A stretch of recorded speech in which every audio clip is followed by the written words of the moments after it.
Welcome to Tales from Panperipta, where clouds wear capes and dreams drift on starlit winds. Each episode brings you gentle, whimsical bedtime stories set in the vast and magical realm of Panperipta, a world full of sleepy trolls, moon-sweeping tinkers, and curious frog inventors.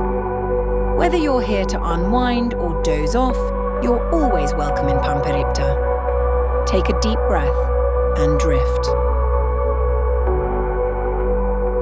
Story 1. The Violet Night of Pebblemere. Introduction.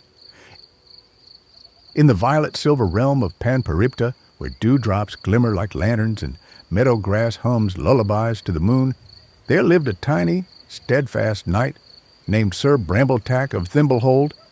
He wore a thimble for a helm and a cloak the color of dusk, and though he was bold in heart, he blushed whenever praised, then wrote poems about it by glowworm light. Chapter 1. The Whispering Pebbles. The Pebblemere lay like a lake of stones among the heathered hills. Each pebble held a whisper, and when wind slid over them, they murmured in 1,000 soft voices, secrets of roots and rain, of beetle roads, and the footfalls of long-gone hikers. Sir Brambletack crossed this murmuring field at dawn, his needle sword tied with a violet ribbon, his notebook tucked near his chest. The pebbles called his name, at least it seemed they did. Brambletack, Brambletack. The sound was shy as he was, and yet it beckoned. He paused, kneeling to a cluster of round stones the size of plums. "If you have something to say," he whispered, "say it. I'm listening."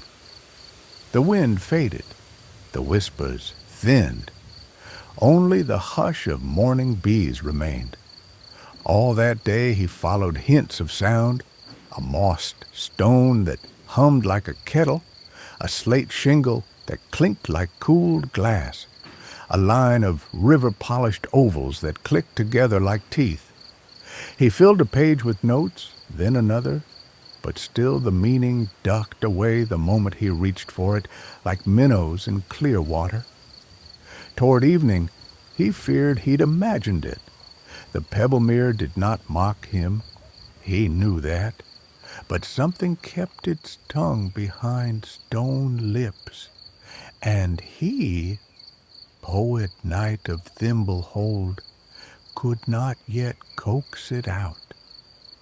He camped among the pebbles and fed the fire with dry cattail fluff.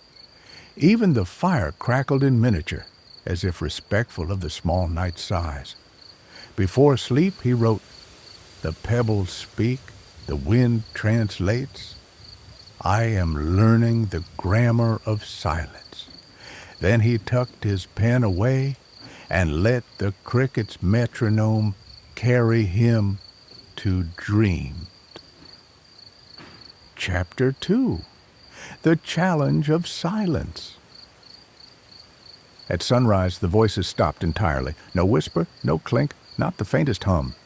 The Pebblemere fell still as a held breath. Sir Brambletack tried to stir them with questions and small songs with rhymes about courage and violets. He tried standing very still and standing on one foot. He even recited a recipe for blackberry tarts, because sometimes kitchens are where truths are told. Nothing. Silence can feel like a locked door. It can also be a room you haven't yet noticed is full of windows. Sir Brambletack sat cross-legged, put his thimble helm beside him, and listened with his whole body, feet, knees, ribs, and nose. He let the quiet become a shape around him. The longer he stayed, the more he sensed layers, the weight of the stones on cool soil, a faint vibration, distant and low, the minute shifting of pebbles settling into their best selves. A cloud thinned the sun. A shadow slid and settled. The little knight pressed his ear to the ground. That was when he heard it, Not a voice, not exactly, but a tremor that felt like an old song sung through a wall, half remembered yet certain. He matched his breathing to it. He closed his eyes and let the rhythm carry him the way a brook carries a leaf. In that room with many windows, one of them opened. Chapter 3. The Song Beneath the Stones. The tremor became a pattern, 4 pulses, a pause, then 2. Not letters, not numbers, steps. The Pebblemere was a record of journeys. Every walker who had crossed, the tall ones with long strides, the short and careful ones, the hoppers and scuttlers, had left a memory pressed into the field. Wind read those memories aloud when it could, but the true archive lay below, beating faintly like a buried drum. Sir Brambletack understood, not with his mind first, but with his feet. He rose and walked 4 steps, paused, then 2. His boots made gentle clicks against stone. The sound echoed in the field's old memory. The pebbles answered. A shiver ran through them, a hushed chord. He tried another pattern, 2 steps, pause, 3 steps, spin, because sometimes truth needs a flourish.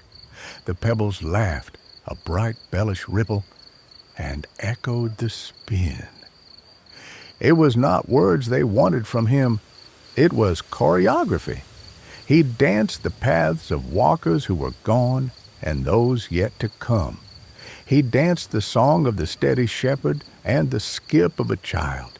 He danced the careful tread of someone who had once loved this field and come back to say hello. The pebbles gave him their wrists, their bellies, their shy stone hearts, and their memory became music. When he finished, he did not write a poem about himself. He sat down, took out a stub of pencil, and began to notate the Pebblemere's melody. Bars and rests, a theme that belonged to all who had crossed, not just to a tiny knight with a bashful smile and a ribboned sword. Epilogue. That night, by candle and glowworm, Sir Brambletack copied the score into his violet notebook. For travelers, he titled it. Back in Thimblehold, he hung the page in the hall where he kept his poems. Sometimes he read it aloud, but mostly he listened when friends came by and tapped the rhythm on the floor. 4 steps, pause, 2. The Pebblemere's song lived on in footfalls and in silence. The grammar he'd learned by kneeling down to let the world speak first. Story 2. The Troll and the Midnight Lanterns. Introduction.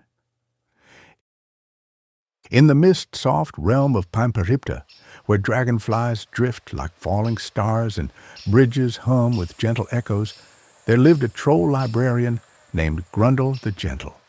His tusks were polished with kindness, his hands smelled of river clay and book glue, and under his bridge he kept a library where dreams were checked out in jars and returned with thank-you notes. Chapter 1. The Lantern Procession.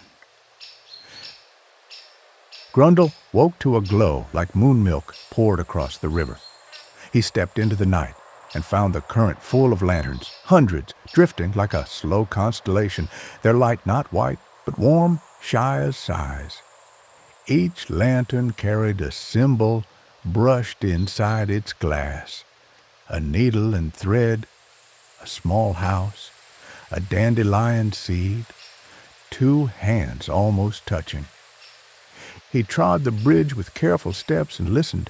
The river hummed a melody, and in its undertone he thought he heard names, soft, unhurried.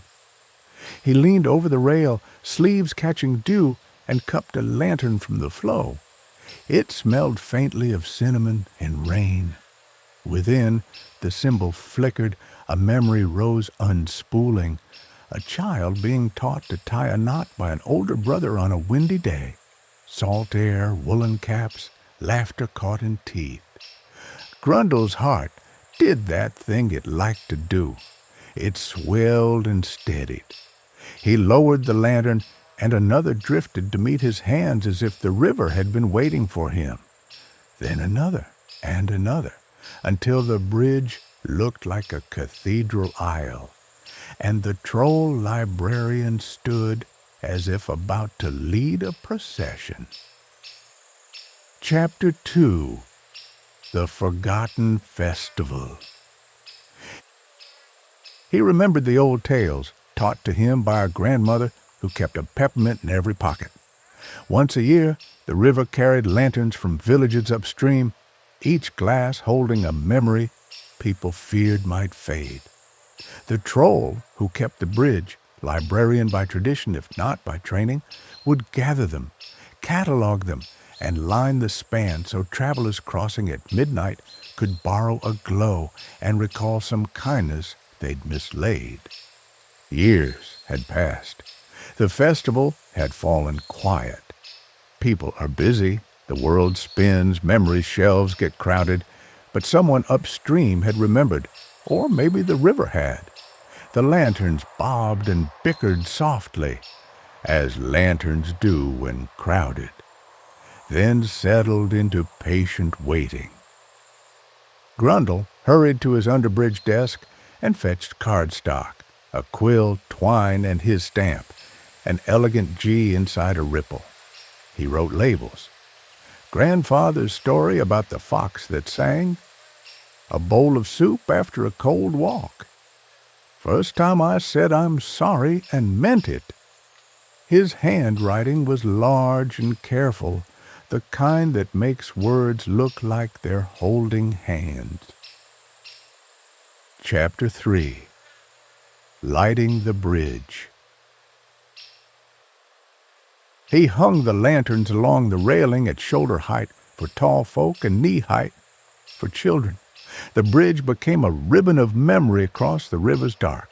Travelers arrived, 2 fisherwomen with rough laughter and tired eyes, a baker's apprentice dusted with flour, a moth-worried scholar, a shepherd with burrs on his socks. They paused, each in their own hush, and read a tag. A woman touched the glass labeled "The Day the Fever Broke." A boy chose "When I Learned to Whistle Without 2 Fingers." The scholar took "That Time We Were Wrong" and laughed anyway. When a lantern was borrowed for a crossing, the bridge brightened in the borrower's wake. Even those who did not take a lantern felt their feet remember where they'd been, the kindest version of themselves. Grundle kept notes where each memory traveled, who returned it with a story of what it had lit in them. He listened, nodding, tusks shining, as if the river had given him a stack of new books and said, "Read at your pace." Toward dawn, the last borrower, an elderly fiddler, returned a lantern labeled "Someone Stayed." He hooked it to the rail with trembling hands and played a tune sweet enough to untangle the old knots behind Grundle's ribs. Epilogue. When morning sifted in, the troll librarian brewed tea in a pot the size of a helmet and looked down the length of his bridge, now strung with amber halos. The festival didn't belong to one night anymore. It could happen whenever people needed it to. He wrote a small sign at the bridge's mouth. "Borrow a lantern. Return when ready. Late fees forgiven." Then he stamped it with his rippled G and went to catalog the sunbeams newly arrived under the floorboards. Story 3. The Lantern of Mischief and Truth. Introduction.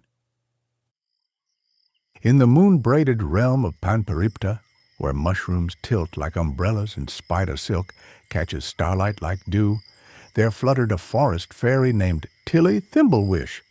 keeper of a lantern that glowed green for truth, red for falsehood, and gold for something harder to name. Chapter 1. The Stolen Acorns. Moonbranch Hollow had fallen into bickering. The red squirrels accused the gray squirrels accused the jays accused gravity, and then the weasels for good measure. Their winter stash of acorns kept vanishing, not at once, but in handfuls, just enough to make everyone doubt everyone else. Tilly arrived in a confetti of thistledown, lantern swinging from her wrist. "All right," she sang, "let's make this easy." She lifted the lantern to each suspect in turn. A young gray squirrel squeaked, "It wasn't me!" And the lantern glowed, neither red nor green, but a peculiar flicker. A jay called down, "Caw, swear!" And the lantern shivered again, uncertain as a yawn. Even a weasel called from a burrow with promises of fairness and fresh berries, blinked in the glow and produced the same mixed response. The crowd grew restless. "Your lantern is broken," someone muttered. Tilly winked. "Or the question is," she tapped the glass, "sometimes who did it isn't the right door. We might try what is happening instead." Chapter 2.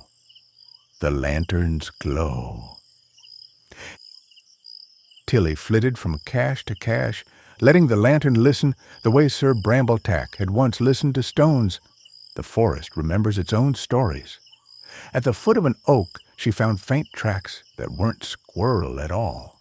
Little double prints like commas in wet soil. Up the trunk, shallow scratches left by a careful climber.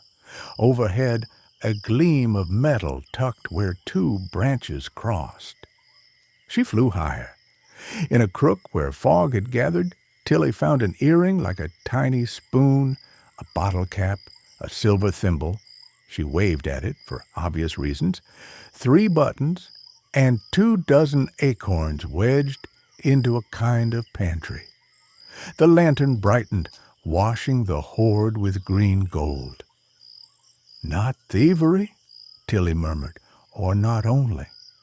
This is collecting." Back at the hollow, she gathered the creatures. "Let's test the truth properly."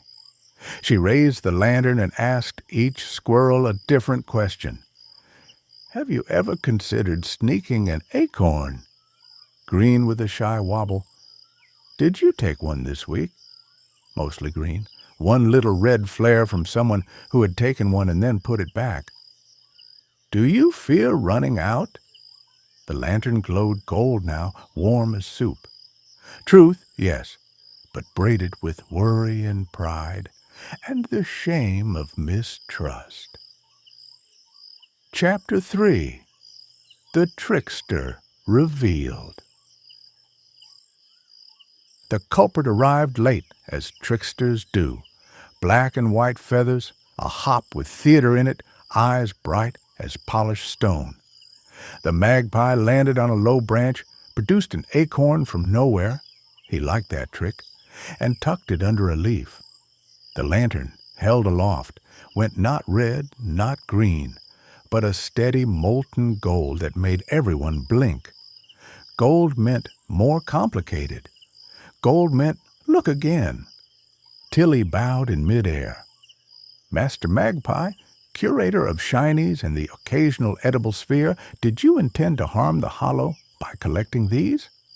The magpie clicked his beak. The lantern glowed green. "Did you ask permission?" A sheepish stillness. Red. "Did you plan to share?" The magpie tilted his head, then nodded with dignity. Gold. "So," Tilly said gently, turning to the crowd, "we have a collector who forgot his neighbors. and neighbors who forgot how to ask the right questions. She proposed a pact. The magpie would build a communal gallery where shinies and acorns could be displayed, admired, and rotated into winter use. The squirrels would keep a ledger. They love ledgers when they admit it. And the jays would contribute guarding and announcements. They love announcements very much. The lantern settled on a color the crowd had not yet seen. A bright, steady, honeyed hue that made cheeks warm and small, hurts soften. It wasn't truth versus lie anymore. It was truth plus kindness, which is a different mathematics. Epilogue. By first frost, Moonbranch Hollow's gallery hung with thimbles and bottle caps, oak leaves varnished by rain, and a row of acorns arranged from tiniest to plumpest with absurd ceremony. Tilly visited at dusk, lantern tucked on her arm like a friend rather than a tool. It glowed steady gold in the gallery's doorway, not as an umpire, but as a hearth. Story 4. The Sleepy Tinker and the Moon's Errand. Introduction. In the golden drift realm of Panperipta, where lemon muffins cool on windowsills and comets scatter crumbs across the sky, there lived a gentle tinker named Nilo Fernwhistle. His pockets held springs and lullabies. His workshop clock chimed in yawns. And when the world was very quiet, he could hear the hinges of the moon. Chapter 1. The Moon's Request. The night knocked. It did so with a pale knuckle on Nilo's shutters, polite as a librarian. Nilo, who was halfway through falling asleep on his feet, opened the window and found the crescent moon leaning close. A hinge near her southern horn squeaked when she smiled. "I'm drooping," she confessed. "My swing's uneven. Could you—" She gestured shyly toward the sky, which is a funny direction to gesture when you are the sky. Nilo straightened his spectacles, which immediately slid back down, because spectacles do that when sleepy. "Of course," he murmured.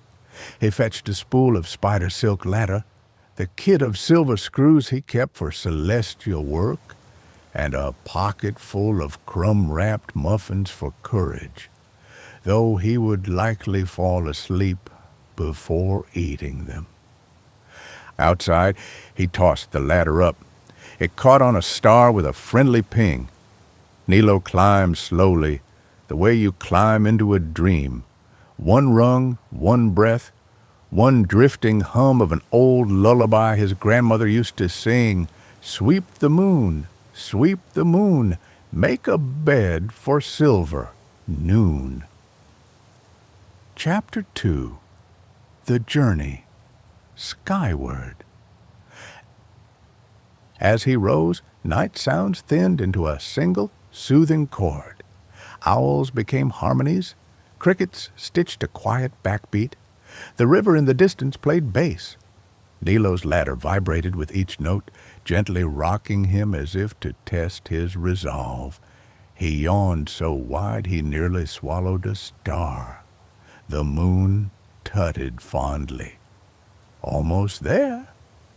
At cloud height, he met the wind, who offered him a thermos of warm milk spiced with a constellation's worth of nutmeg. For steadiness, the wind wheezed, because even breezes get out of breath. Nilo sipped and felt his hands stop their eager trembling. Higher still, where the air thins into thought, he passed a comet with crumbs in its tail. "I saved you some," the comet said, and indeed there was a lemony crumble he'd lost track of after last week's sky picnic.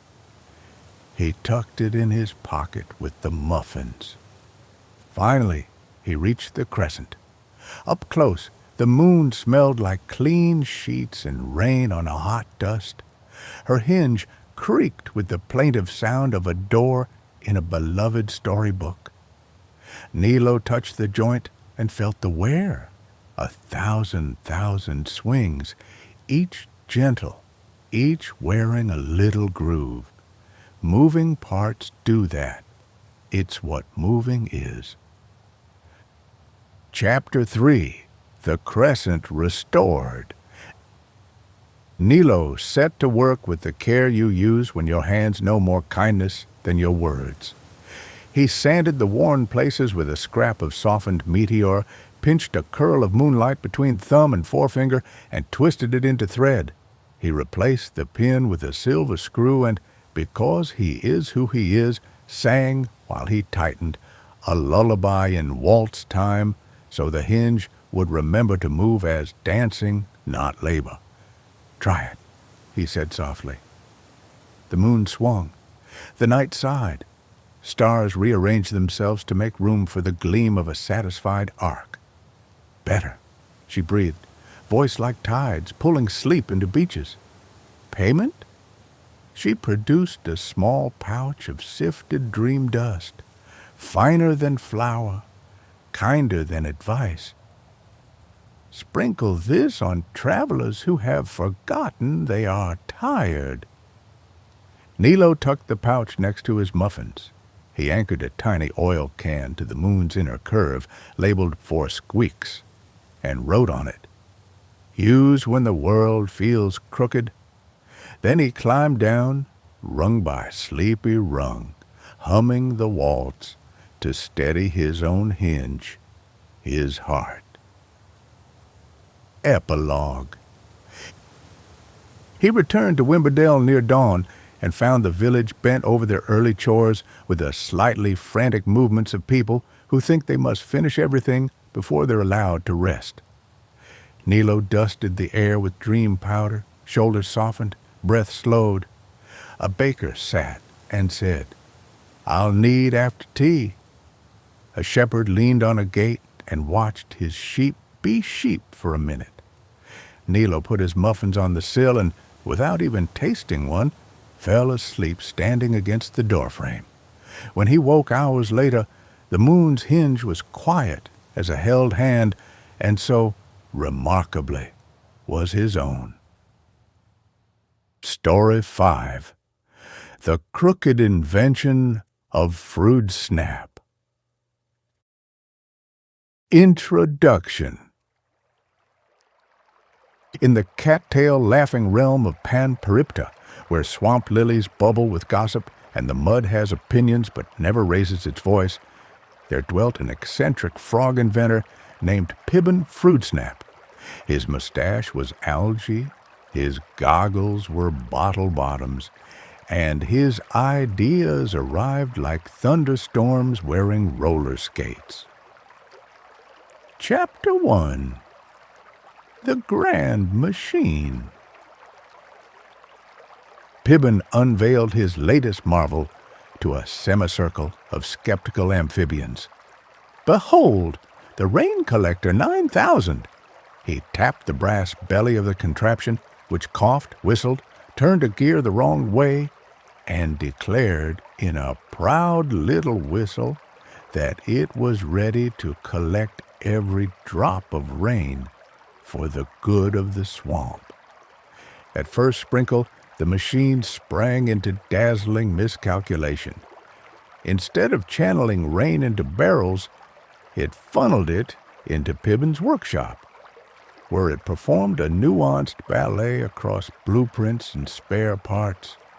Frogs cheered until they realized cheering made the machine feel encouraged. Encouragement made it louder, louder, made it worse. Pibbin dashed around with wrenches and apologies. "A minor inversion of intake-outtake," he announced, slipping on a joyful puddle. A bullfrog in the back croaked, "We love you, Pibbin, but the swamp currently has a house in it." Chapter 2. The Unruly Contraption. By midnight, the Rain Collector 9000 had added 2 unscheduled features: steam vents that sighed like a haunted kettle and a rotating arm that offered guests complimentary spritzes. Pibbin adjusted a valve. The spritz became a warm mist. He adjusted another. The mist smelled faintly of mint and clean slate. He blinked behind fogged goggles. "Well," he murmured, "that's pleasant." Neighbors shuffled closer. Newts closed their eyes and tilted their heads. Toads, famed for grumpiness, ungrumped. The machine, sensing appreciation, deepened the warmth until even the algae mustache on Pibbin's lip relaxed. Still, the workshop flooded. The floorboards hiccuped. Pibbin sighed the sigh of inventors everywhere, the one that says, "I wanted a graph. I got a garden." He tightened a final bolt, reversed a conduit, and redirected the warm mist through a vent in the wall. Chapter 3. The Useful Mistake. Out in the marsh, the mist billowed in a gentle curtain. Frogs hopped in and out, their skin drinking warmth like tea. "It's a sauna," whispered a tree frog in awe. Water striders paused on their mirror and then glided through the edge of mist, casting little wakes shaped like commas.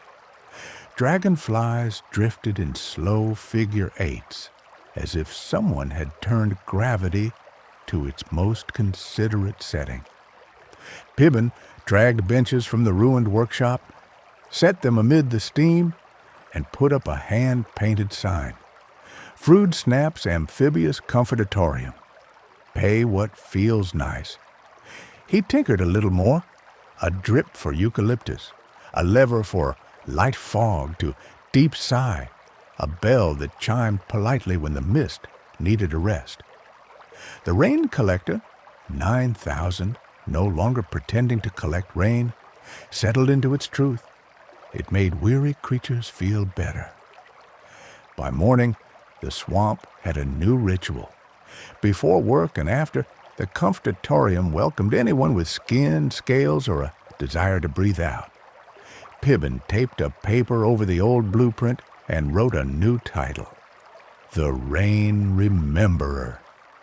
When asked why, he said, "Because it reminds water it can be soft."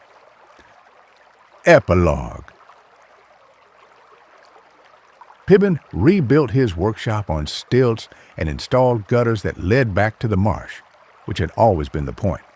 Inventors must learn from their machines, and Pibbin learned this: sometimes your idea arrives crooked because it's leaning toward a better purpose. He served tea and acorn caps to his customers, who left lighter than they came, their complaints fogged away. Then he sat in the mist himself, algae mustache twirling, and admitted he had accidentally invented rest.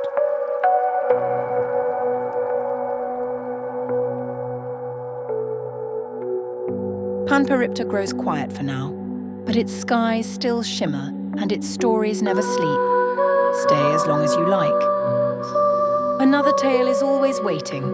Take a deep breath and drift.